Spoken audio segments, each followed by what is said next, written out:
Good morning, good afternoon, and good evening to everyone that have tuned in today. I would just like to introduce myself. My name is Leticia Johnson. I'm working for SheTrades under the SheTrades Invest project. Before we begin, I would kindly ask for everyone to keep their cameras off and their mics on mute in order for the session to flow smoothly. Before we begin, I would just like to let everyone know that this webinar will be recorded and the PowerPoint presentation will be shared with you after this webinar. Lastly, we have two evaluation questions at the end, and I will pull out the poll. It won't take you more than a minute. So please do take the time to evaluate this webinar and for us to improve in the next sessions. In this case, again, I kindly ask for everyone to keep their mics on mute and their cameras off. This session today, we're going to be having GroFin, and they will be talking to us about their products, their services, and how they are managing and working with entrepreneurs during and post-COVID. I would just like to introduce the team. The direct team here is Anna Mori, who is a project and partnership manager, myself being the project coordinator, Marco Aletti, the access to finance expert, and Nina Jason, who is our communications expert. Excellent. So I would like to then introduce GroFin. Rita, may you please share your screen and your bio and introduce yourself, or if you'd like, I could also introduce you. Thank you. I will stop sharing my screen now.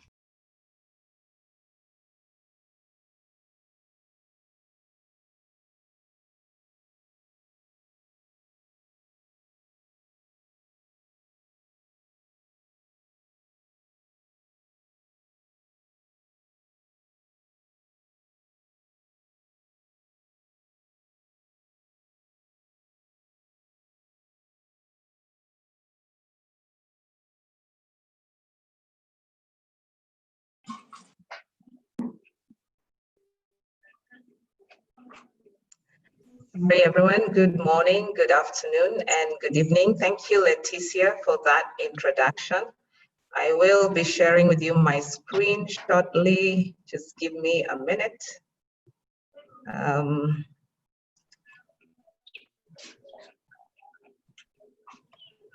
believe you can now see my screen.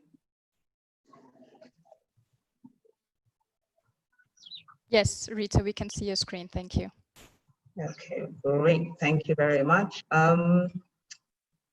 So I'll do a brief presentation, everyone. Thank you for taking time to dial in and to be with us for this session.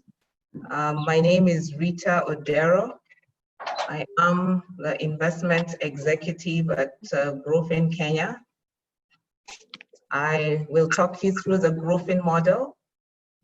And at the same time, I know as entrepreneurs, you're here to hear more about the due diligence process, typically what you would expect from a financial institution.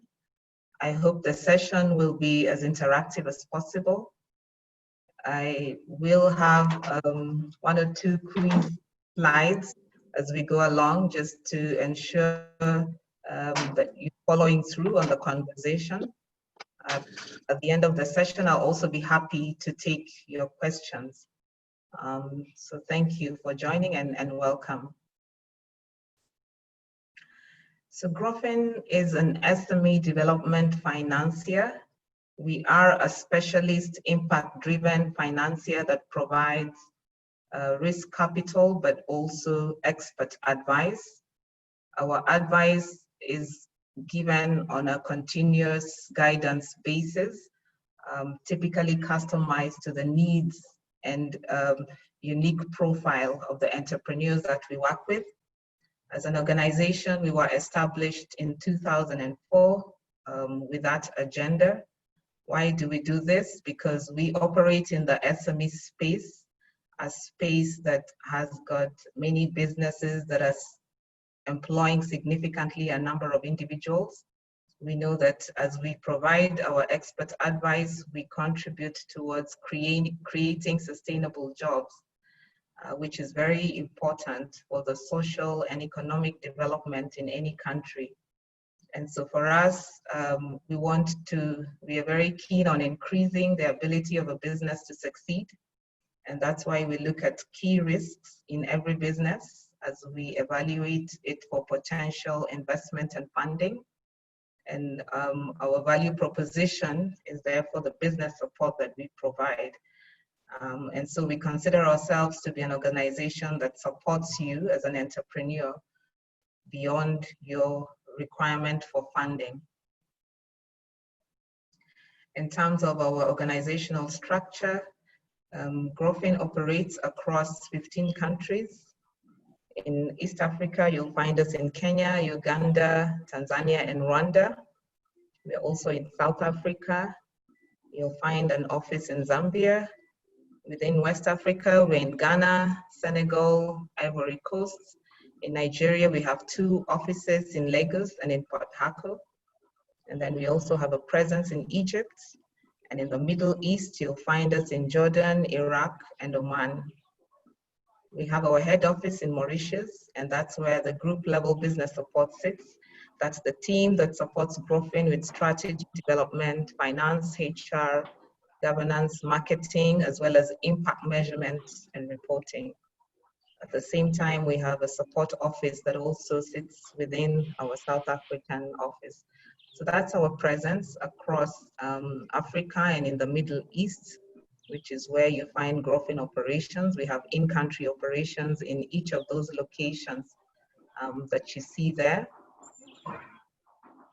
So what is it we're looking at as an organization? We acknowledge that many businesses do have challenges, especially businesses in the SME space. Though we recognize that most entrepreneurs are highly qualified professionals, we also note that typically most SMEs have limited infrastructure. So you find that a lot of the businesses that do approach us either do not have a very well fully developed business plan. Some of them do not have accounting systems in place. Others are not also compliant with local regulations, and so on and so forth, including limited access to capital. And all this leads to about 70 to 90% of SME failure rates, usually within the past 3 years. And so with this in mind, GroFin seeks to provide a solution for the businesses that we then support. The next slide shows you 2 graphs over there. We have your plan. Usually the entrepreneur has a plan, very optimistic at the point of seeking funding and investment, very attractive projections.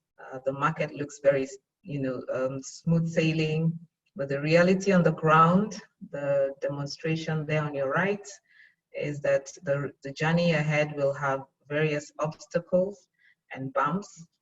And I guess that is the reality we find ourselves in today with the pandemic. And so typically you'll find that many businesses, if they do look at a traditional financing approach, the failure rate within the first 5 years will be at about 70 to 90%. Whilst with GroFin, we seek to achieve a viability rate for your businesses within the first 5 years. And the high viability rates will contribute to a high positive impact for the businesses that we then support. So what is the GroFin solution? We provide finance, but as I've indicated earlier, we also do business support. Our business support is pre-investment, but also post-investment. So what is it that we look at? Pre-investment, we review your business plans with you, typically just to understand various aspects of your business, your team composition and competence, your plans and strategy for the sales and markets, your operations, whether you have adequate systems and processes in place, the funding that you're requesting for, and what the investment opportunity thereof is. We want to, at that point, also understand your working capital cycle. And usually it's also for us to know whether all these aspects of the business have been well thought through, to assess the adequacy of the funding. Is the opportunity that you're looking at realistic in terms of the projections you hope to achieve? What available supporting documentation you would have for that? Before we can even go into discussing the facility and the possible investment. Now, this also allows us to give you guidance at this stage on areas that you may need to work through, or on areas that we feel we can mitigate throughout the investment period of the facility if we are to proceed. And that helps us typically to put in place investments using a viability-based model approach. So our viability-based model approach will look at the business in 4 broad parameters. Key to that will be the entrepreneur profile, their experience and expertise. We also seek to understand the business model in terms of your product, your customer base, and your target markets, and how you obviously compete in that space to enable us to understand more about your business. Then, of course, we do also an analysis around your cash flow viability to understand your history and what you're looking to achieve in future. And lastly, we also identify under the viability model your commitment. And so in a nutshell, your own contribution in the business, and whether you would have assets that you would be able to utilize to secure the loan. So our facilities are medium term, usually paid within 3 to 7 years. We provide that capital as a debt facility. And each of the investments made is done uniquely to your different needs. So depending on what product for the utilization of funding will be towards, we structure if it's working capital with a shorter tenor as opposed to an asset financing request. We also then do provide our post-finance business support, which is also just geared to ensure that the business is able to increase its market linkages and expand as an operation.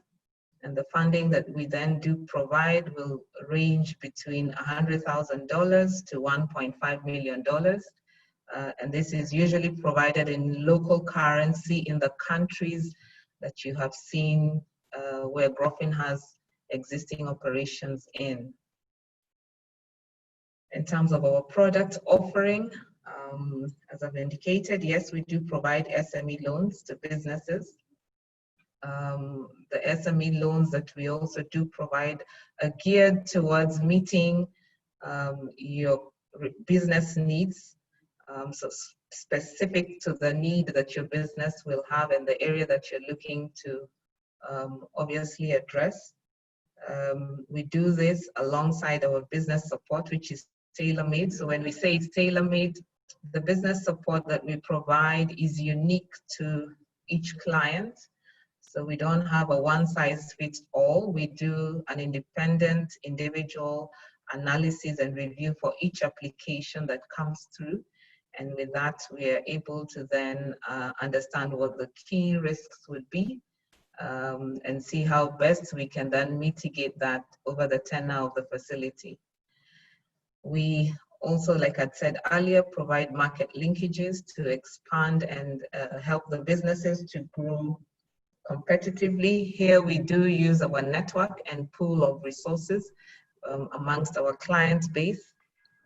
So if, for instance, you have a client looking to expand in one of the markets within one of the regions where we operate, then your investment manager will liaise with a team, in-country team across the country, in the region that you're looking to go into to support the business, handle certain aspects of what their need would be with regards to that. So there's quite a bit that we handle in the business support that I will also go through in the slides that will come after this. So in terms of what makes GroFin different from some of the other traditional financiers that we do have, like I'd mentioned earlier, our value proposition is our business support. Our financing goes hand in hand with that.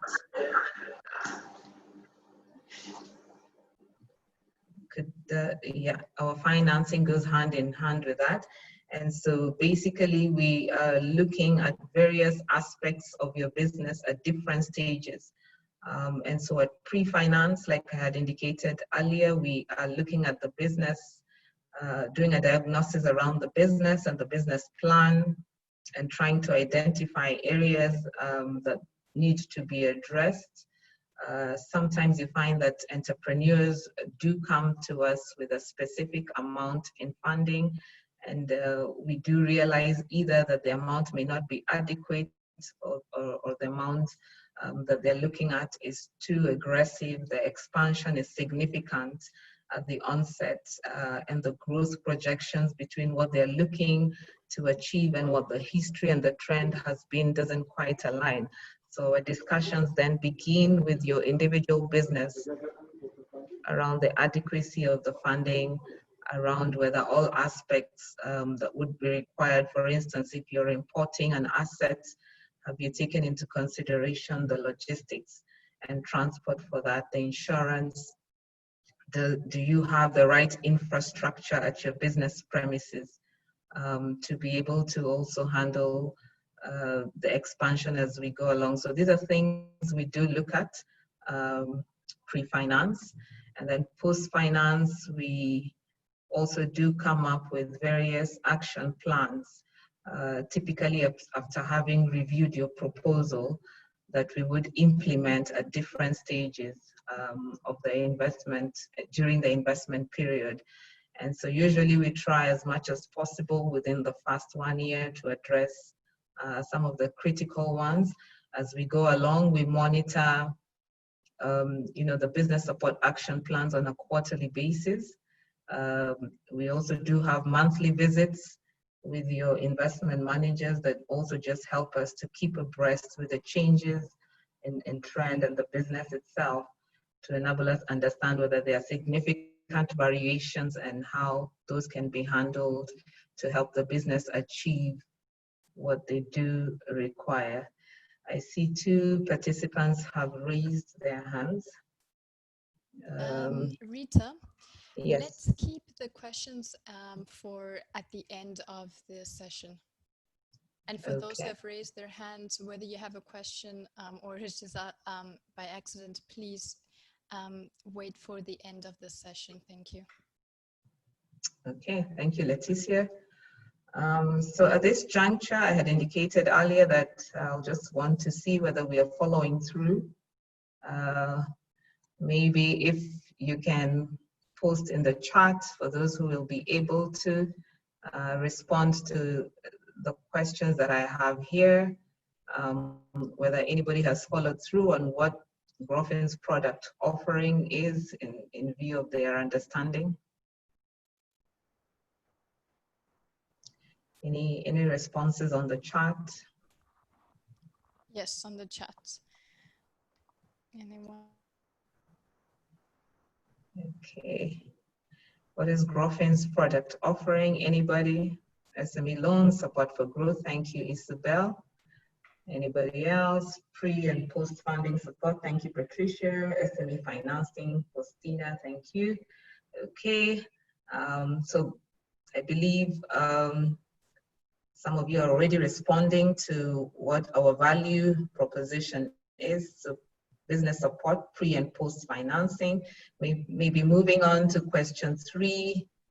How is GroFin different from traditional financiers? Kayan, okay, Kayan has gone on to question 4. Thank you, Oman, Jordan, true.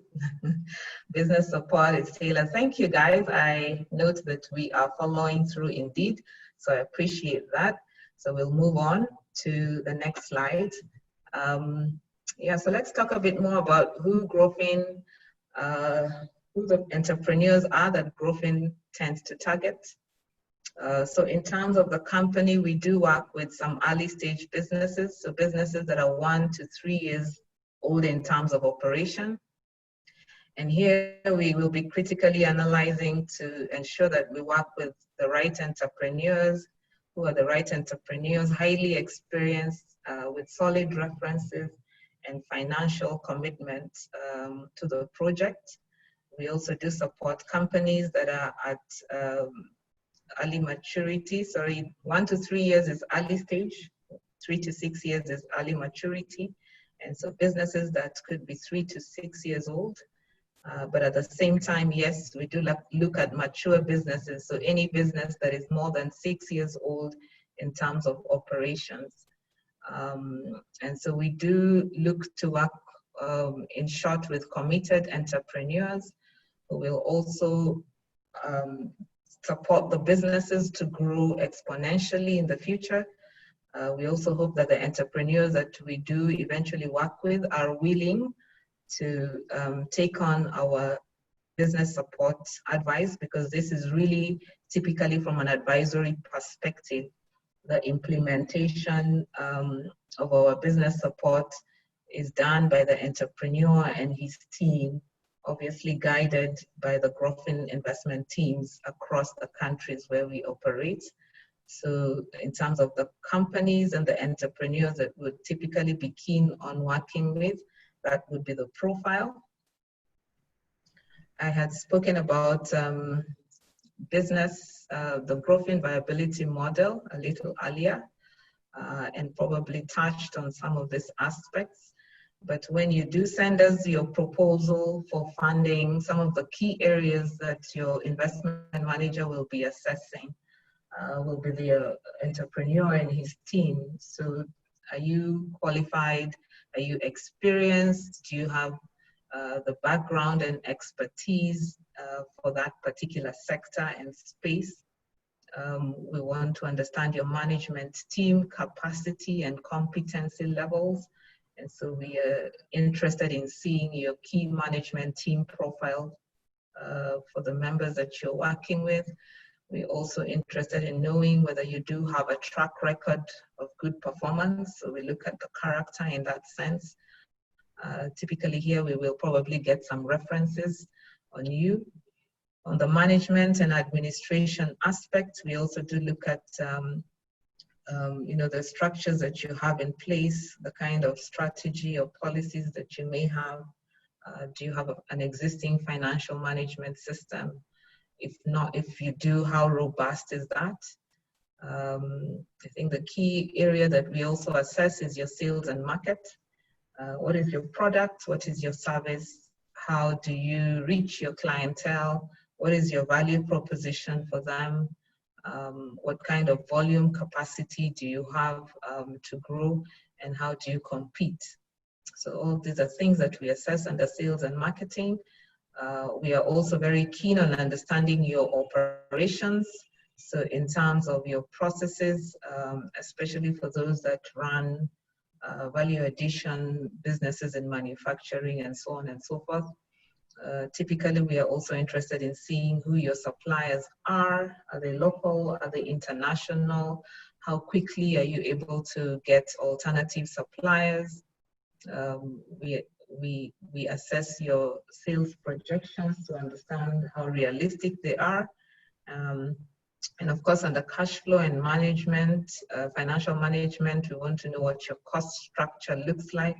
How does the business make money? Your working capital cycle, and basically that will be how long do your debtors, or rather your clients, take to pay you? Do you have any credit terms with some of your suppliers? How long are those? If you're a business that holds stock, how quickly are you able to sell your stock? And that determines your working capital cycle. And so our viability-based model will assess all these key areas. Coming to the qualification criteria, typically we consider SMEs to be any business that is employing not more than 150 individuals. In terms of the size of the business, in sales volumes, we are looking at businesses that are not turning over more than $15 million. In terms of the asset base, for the asset base, we are saying that should be no more than $6 million. I talked about the size of the investment, so $100,000 to $1.5 million. We talked about our value proposition, which is pre and post finance business support. So usually sometimes we get a request from a client saying they only need the finance and not the business support. It goes hand in hand. So for us, that's a criteria for qualifying. Many people ask, are you a microfinance? Are you a private equity? So we are none of those. We are just an SME specialist impact-driven financier that provides self-liquidating debts with a value proposition that is business support. And so our decision to support any business proposal that comes our way is really based on our viability, the viability of the business, the team, the risk profile, and we obviously support you if you're not formal to try and achieve that, and have certain systems and values in place that help the business to remain sustainable. We are also keen to work with businesses that are scalable, so that have potential for growth, and that are looking to receive both the business support that we provide, and will obviously also have an impact in the environment that they do operate in. So many people definitely also do ask this question: how can the funding be utilized? So the funding that we provide can be used to service or address different needs of your business. We do provide capital, working capital, for the businesses to manage their cash flow timing differences. When it comes to land and building, this is specifically for the business premises. And so, for instance, if you're a school, you're in the education sector, you're looking for capital to build additional classroom blocks, this is what we're referring to here as land and building. Or if you're looking to move from rented premises to your own premises, GroFin would look at that, keenly assessing the impact that this would have on your cash flow, and obviously also looking at the rental costs that you currently are paying. So it would really have to also make sense cash flow wise. We fund equipment, so we have bought various assets for businesses across the different sectors.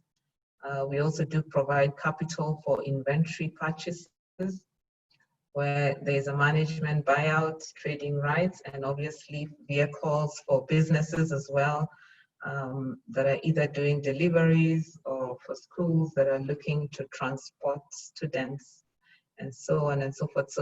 So the funding can be applied towards various needs that your business would have. So question time again before we move into the due diligence process. Maybe just again going back to the charts. I can just see your responses on question 1. What you think or what you've heard me say, what aspects of your business will GroFin's business support address? Anybody had anything that was interesting to them? So you can answer question 1. Feel free to answer question 2. Okay, somebody's talking about buildings. I believe they're responding to question 3. Yeah, inventory, trading rights, and working capital, true. Anybody name at least one profile of the entrepreneur fit? Okay. So a couple of responses on the utilization of funding. Seems to be the area of interest, good. Okay, operations, yes, operations, thank you, Mabusang, for that. Strategic and risk management, thank you, Joanne. Character and team, yes, I think that's a response to question number 4 in terms of the profile fit. Thank you, Josephine, as well as Aline. Yeah, working capital. Okay, great. So we are following through, I think. That's encouraging.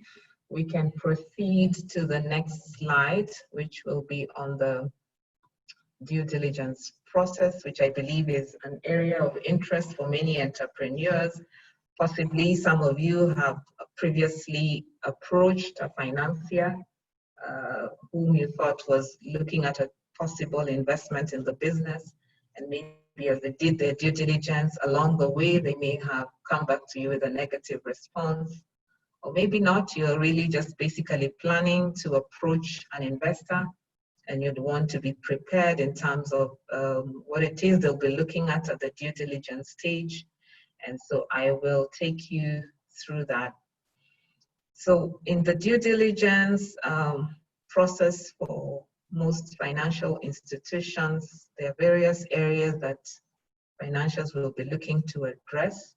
I think for us at GroFin, we always kick off with the entrepreneur and their team, basically because these are the people, or this is the person who actually drives the implementation of any proposal and expansion growth that is being looked into. So for us, as I had mentioned earlier, we want to understand that you have the expertise and the experience, and you have a competent team. Usually an SME may have a bit of a skeleton team because they're looking to manage their costs going forward. But at the point where you're looking to expand as a business to borrow more than $100,000 in terms of an investment, then the business needs to already be looking at their structures and to see that they have the right people supporting key functional areas. And so for us, we'll be looking to understand how you drive your sales and markets so that it's not just one person driving every aspect of the business, that you have somebody in accounting and finance. I know most SMEs outsource that function, but as you grow, I think it's critical to have an internal committed resource that also can be utilized to follow through very cleanly on things like debtors, especially if your business lands on credit terms, then it becomes very critical that you have the competent members of the team who are invoicing on time, who are following through on payments, who are constantly also providing you with reports in terms of whether the business is meeting the right margins and how well that compares to industry benchmarks. So that's a key area for assessment. Typically also just to know what the entrepreneur's role in the business is. Is it at strategy level, or are you also involved on a day-to-day basis, just ensuring that operations run smoothly? Then we obviously assess the business itself, and here I know in a previous slide I had indicated that we look at various aspects of the business, touching on the products, on your markets. If you have indicated in your proposal that you're looking to grow an understanding around who these clients will be is something critical, and I think I'll touch a bit more on that on my next slide. The sales and markets, which forms part of the business assessment, the operations, what kind of systems do you have in place? Key to that will also be the financials. Usually you'll find that you have been asked to share some historical information, and at the same time, the investor will be looking to do some projections around the future cash flows. And obviously, every investor also wants to work with an organization or a business that is compliant with regulatory requirements. So in terms of the licenses, those are in place. If they're looking at diversifying, what are the costs to that? Have those been catered for in the funding that is being applied for? And obviously then a very key area that most SMEs pay little attention to is the environmental, social governance areas. And I think right now with the pandemic and Corona, a lot of businesses have had to comply with certain health and safety standards and practices. And maybe we just look into that on the next slide. I've categorized the due diligence process into 4 broad parameters that we'll just talk about. And so we'll start with the entrepreneur and management. So what are some of the documents that financial institutions will want, or some of the areas that we'll be looking to review? So every business wants to know their customer. So how do you know your customer? A bit of background checks. Typically identification documents are critical at this stage. All the shareholders and directors have to provide certain documents, including registration with tax authorities that help the investment teams to do a bit of diligence on who they are actually lending the money to, because companies are really at the end of the day individuals. So some reference checks as well as credit checks. Just to also understand what's your track record of performance. If you have borrowed before, have you repaid your loans well? If not, if there have been any defaults, what were the causes of the default? Can those be mitigated in any way? So investors will want to know your background and expertise. So here, your CV and profile, especially what you were doing prior to either starting this business.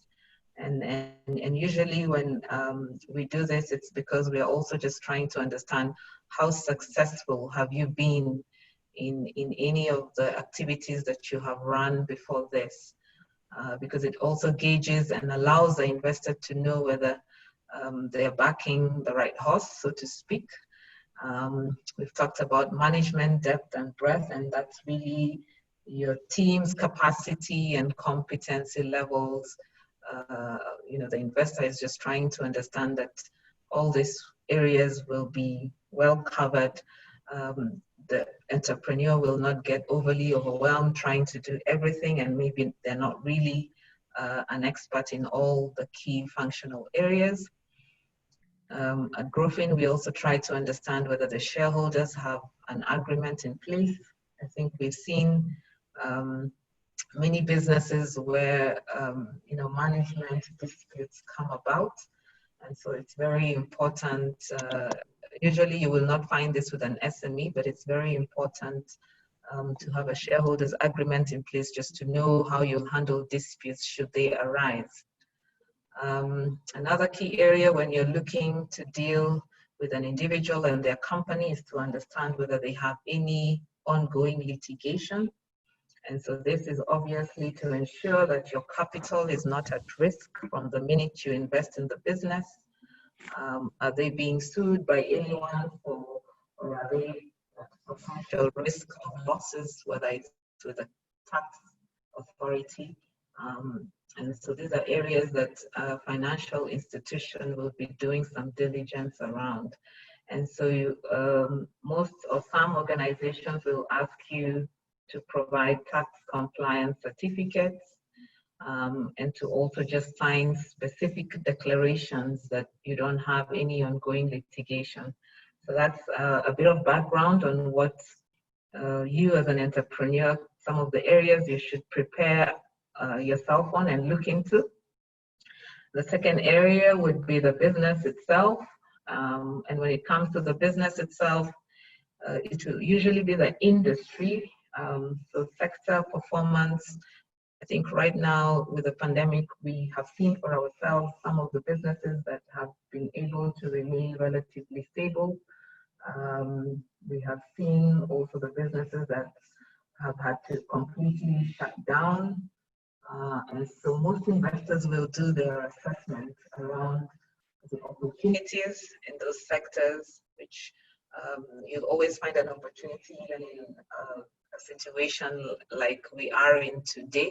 So there's always a silver lining in the clouds. So we'll still look at opportunities that are available, but also look at the sector performance and understand whether your business is aligned in terms of certain key ratios and benchmarks.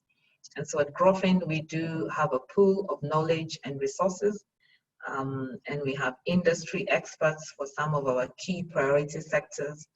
And what the industry experts also support you with is that we share with you what the typical trends and key ratios we would expect to see in a business in a specific sector, so that if there are any variances, then we can begin to understand how do you manage those, how do you either negotiate better, assuming that your margins are lower than industry norm. And so that is under the cost structure. We also look at some of the costs of specific industries, try to understand how well you're aligned. Some industries also have regulatory risk. I think a few years back, we did see a ban on plastics in Kenya, and that affected a lot of manufacturing businesses. So some industries have got potential government regulatory risk that could impact them. And so when you visit your financial institution, these are some of the key areas they'll be wanting to discuss with you. And it's always good if you're steps ahead.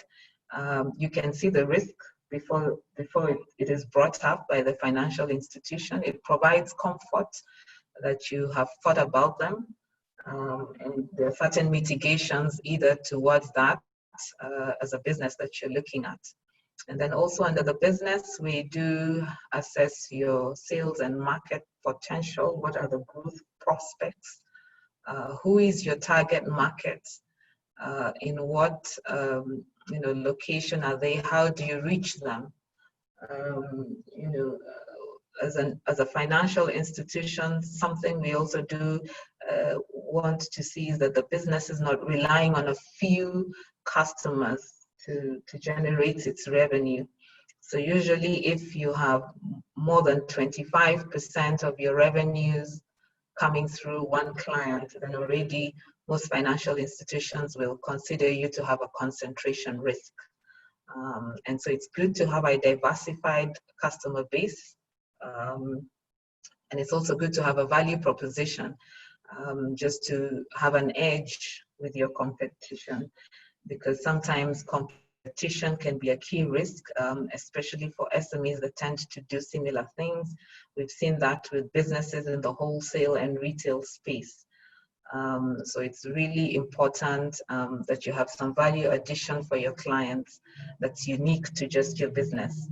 And then in terms of operations, yes, we do look at your premises and whether you have leases over those.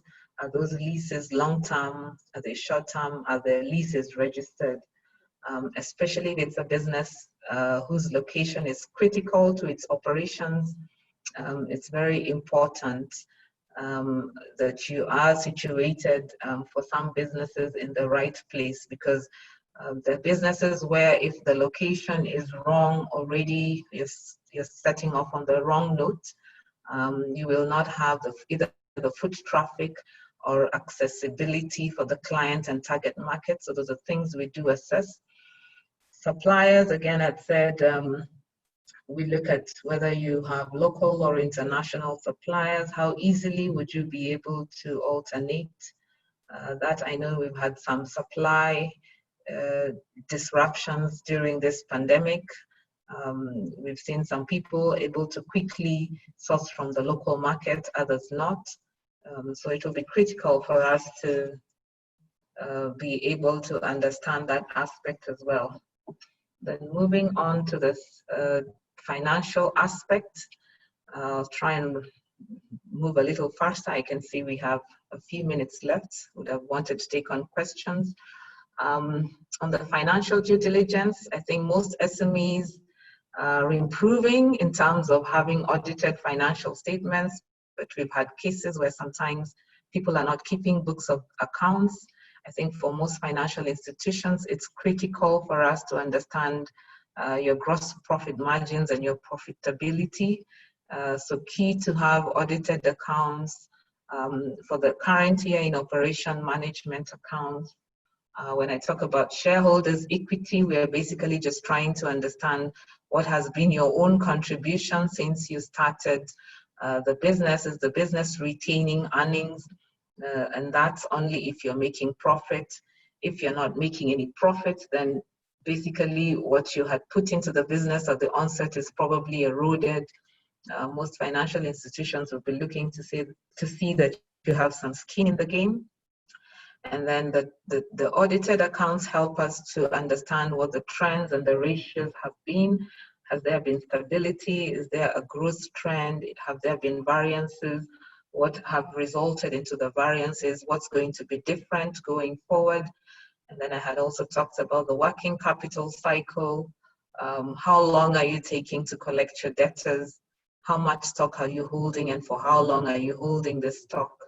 Do you have any terms with your creditors, your suppliers rather, and so on and so forth, to determine what your working capital management cycle is.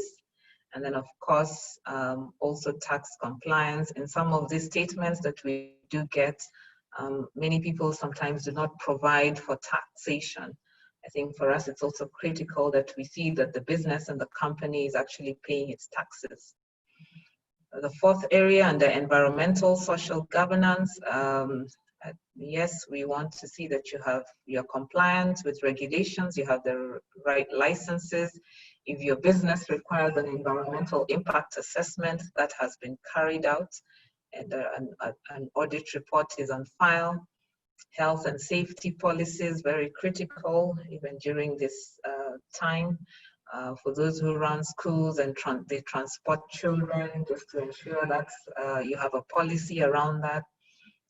If it's an institution or a business that provides food or handles food, how is that addressed and taken care of? And then obviously a business plan and strategy and certain best practices in terms of just conservation around some of the utilities that the business would have. So just touching on to what GroFin has done for some of our clients during this COVID period. I think very quickly in the first month when the pandemic came in, we did an assessment with each of our individual clients just to understand their unique setup. We did make some recommendations for workplace control measures, of course, that would align with the World Health Organization and local government guidelines. So we did provide our clients with a document that would support them quickly put in place for those that were still open and operational, certain measures. We did an exercise on cash flow resilience modeling. The CF stands for cash flow. And here, the 3 C's are very critical. When it comes to cash, how much cash can the business ensure that it has? If clients can make deposit payments for orders during this time, if they can make advance payments. In terms of credit, how well can you negotiate with your suppliers to get extended credit timelines? And then, of course, communication, which is critical for owners of businesses to communicate with both their suppliers, their customers, their financial institutions, but most importantly, also employees, so that you do not risk losing your employees during this time, as long as they know that you're taking certain measures and you're working towards achieving certain mitigations for the risks that you're facing as a business, then you stand a chance to keep a good team with you, even through and amidst the pandemic. We also did provide bridging finance on a case-by-case basis to support clients with working capital during this period. We've also had to give some concessions and grace period on loans, especially in the months of April and May for the countries. For a country like Kenya, I think it may have been different depending on when the pandemic started for the different countries. So all this is part of our business support. And GroFin's business support, basically, our key objective, I would say, is to really develop investment-ready SMEs, provide businesses with access to appropriate finance, and structure them also appropriately. Why do we do this? Because we want to reduce the failure rate of many SMEs so that you can remain sustainable. For us, the sustainability of the businesses that we support is key, and therefore we take our business support initiative as a very critical aspect of what we do as an organization. So I think with that, I am concluding. Just for some of you who might be wondering where GroFin gets its funding, some of our investors and partners will include KfW, the Northern, the Shell Foundation, the Dutch Good Growth Fund, Elma Investments, amongst others. So on the screen, you can see some of our partners and investors. They provide us with the capital that we then use to lend to the various SMEs that we support across the countries that we operate in. And I think that brings me to the end of my presentation. Thank you very much for taking the time to listen to me. I'll hand it over back to Leticia. Excellent. Thank you so much, Rita. I must say this was a really great webinar, very comprehensive, and you touched on a lot of important points for entrepreneurs to understand what it is that they need in order for them to get financing. I would like to ask for everyone, if you do have any questions for Rita, please do use the chat box. We're going to use about 10 minutes, and I am going to be reading out the questions, so please feel free to use the chat box and ask the questions.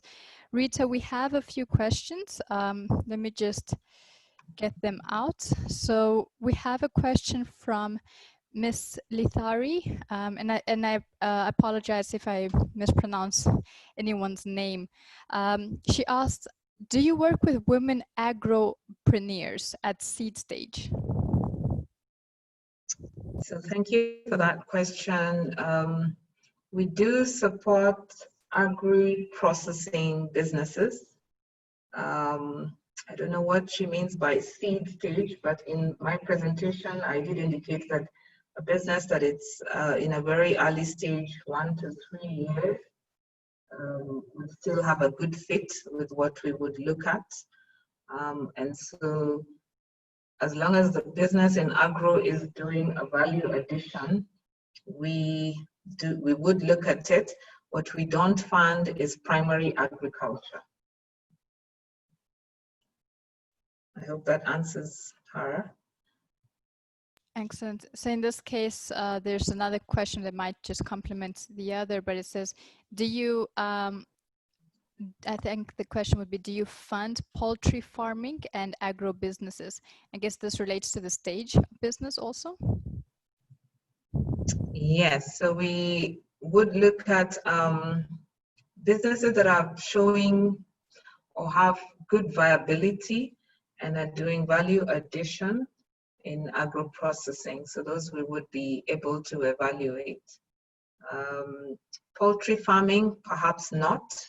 Now we have changed our strategy. We previously did look at those, but now the strategy there has changed. So I know we are reviewing that, and the model is also changing around some of the agro businesses, especially where you know, the business is really relying on the farmer, you know, for anything that is within the primary agriculture aspect. So that would fall outside of what we would consider.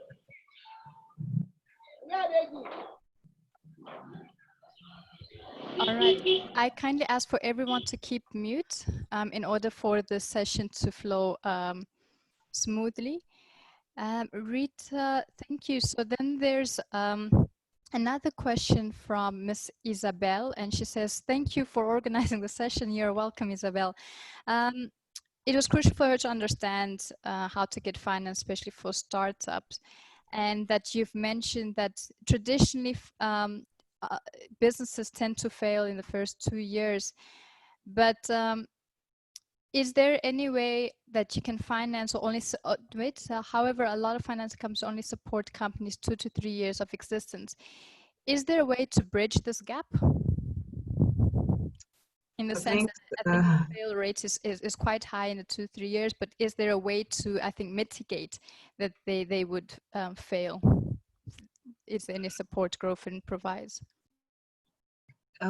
Yeah, we do pre-investment business support, and typically we can provide some guidance around what, depending on the industry or the sector of your business, what would be the key aspects that you would need to review as a business or be on the lookout for. I think the challenge with some startups is where you take on significant debt at the onset. And so for startups, it would really have to be a case-by-case basis. So first of all, an understanding around the material commitments that I was talking about that would also come in from the entrepreneur, but typically also just letters of interest that can be farmed up before the investment that would then support the market base. So I think startups that do not take on debt at the very onset do grow into, you know, within the next 2 years to achieve the success and profitability in the long run. But what we've seen is significant debt at the onset sometimes is also not good for many businesses. So we would have to review that with each individual case just to assess what are the entrepreneurs looking at, what is their own contribution, can the growth be faced, and so on and so forth. And so those are the discussions we can have with the entrepreneurs who come to us pre-investment. And so that support would definitely be available. All right, excellent. Yeah. And then we also have a question from Miss, I'll say Miss Boa. She asked, do you provide business support without financing, or the two are married and go hand in hand? Yeah, I think I covered that earlier. The two go hand in hand. Though there are cases where we have provided the support pre-investment, and then maybe the entrepreneur comes back 6 months later to say, now I'm ready. I've addressed, you know, the areas that I needed to and mitigated some of the risks. And so in that case, you could say that, yeah, we provided a investment support. We've done a lot of that. Some of that has gone, and sometimes the entrepreneurs do not end up borrowing. So you could say that, though, to enjoy the full benefit of it, I think we look at it in hand with the finance that we do provide. All All right, excellent. And then Rita, there are some questions, so I'm going to merge them because they're quite similar. They're Yeah. asking, do you operate only at the country you have offices? And also complementing that, there's another question that says, if there is a business from the Gambia, because you have offices in Senegal, can a business from the Gambia, for example, be able to get your financing? So we unfortunately only do provide funding in the countries where we operate and have a physical presence. That's because we want to understand the dynamics and the aspects of the different businesses from a local country perspective. And so, yeah, we would only look at businesses that are operating in countries where we do have a physical presence for now. All right, excellent. And then I'll take another few more questions. Yeah. One's asking, do you require collaterals, and what kind? And it would be great if you could elaborate on that, Rita. Okay. So yes, part of what we do look at is your commitment as an entrepreneur. And commitment for us is threefold. I think one, your involvement in the business on a day-to-day. I think secondly, we look at your own contribution in the business in terms of how much capital, retained earnings, what I was referring to as the shareholders' equity in the business. And then we do look at collateral, which in this case, we are saying, what assets, tangible assets, and here I'm referring to land and building, would the entrepreneur have to cover, the loan to a good extent. And so here we may not necessarily insist on 100% cover, because we're looking at this alongside the other two areas in terms of commitment. And so we do want to say that for committed entrepreneurs, we also want to see that they are putting certain key assets as part of their own contribution and commitment towards securing any downside. And so yes, we do take collateral. The kind of collateral would be land and building.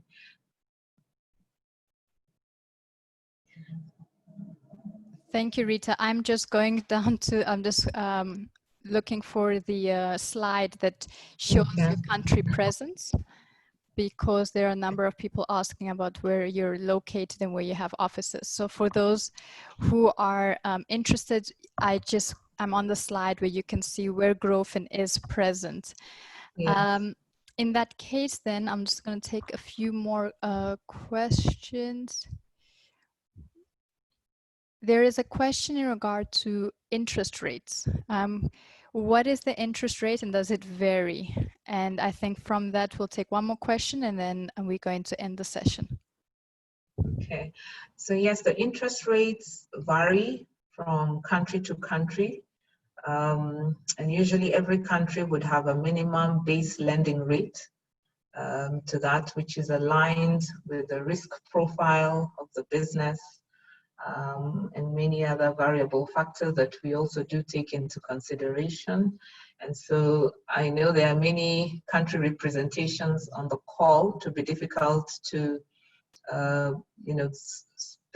give a specific, but for Kenya, I would say that our base lending rate is at 15%. And then we do typically add a risk premium to that based on the risk profile of the business.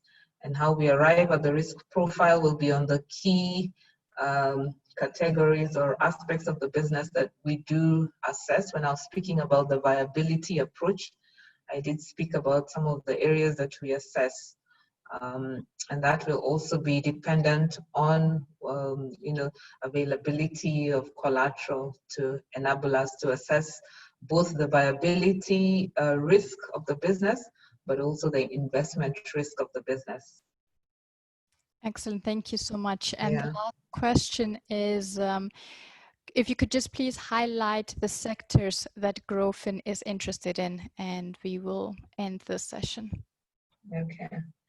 So we have key priority sectors that we consider to be attractive. And this would be businesses typically operating in the healthcare space, in manufacturing, in the education space, as well as agri-processing. We also do consider key services, and this is around businesses that are dealing in either water and sanitation or renewable energy. So at least 70% of our investments would go into this key priority sector. That said, and notwithstanding, we would still have room to look at non-priority sectors, especially where the business is having a significant impact, developmental impact, so either in terms of job creation, that would be a key area of interest for us. I think also in terms of gender lens investing, we are keen to support women-owned businesses. And so for us, those are currently the areas that we are keenly looking at in terms of the sector. Excellent. Again, thank you so much, Rita, for taking the time and for such a comprehensive webinar. For everyone else, I just would like to let you know that this webinar is recorded and we're going to be sending it to you, and we will also be sharing the slides with you. I would also like to kindly ask for everyone to please just sorry, if you could, I could ask everyone to please just fill out the poll. It won't take more than 30 seconds. So if you could just please fill this out. And in addition to that, while we wait for everyone to fill out the poll, I'd like to highlight that next week we're going to be having a webinar with Hiva Fund Kenya, and Hiva Fund has previously provided a full webinar series on investment readiness, which was really successful. And this time they're going to be providing again their products, their services, and really engaging with entrepreneurs in questions and answers on how to get finance with Hiva Fund. Hiva Fund is mainly focused on textiles and apparel and any sort of cultural, the cultural sector. In this case, I would like to end this webinar and really thank everyone for tuning in and being very supportive of SheTrades and the SheTrades Invest project. Rita, thank you so much. Do you have any final words? No, thank you, Leticia, and thank you everyone for being patient. I see we are past the hour and your great questions. Thank you for following through, and all the best to you all. Thanks.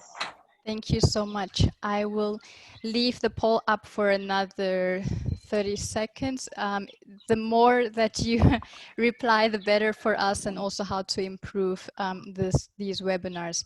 So we hope to see you next week, and we will be having more webinars in the coming months.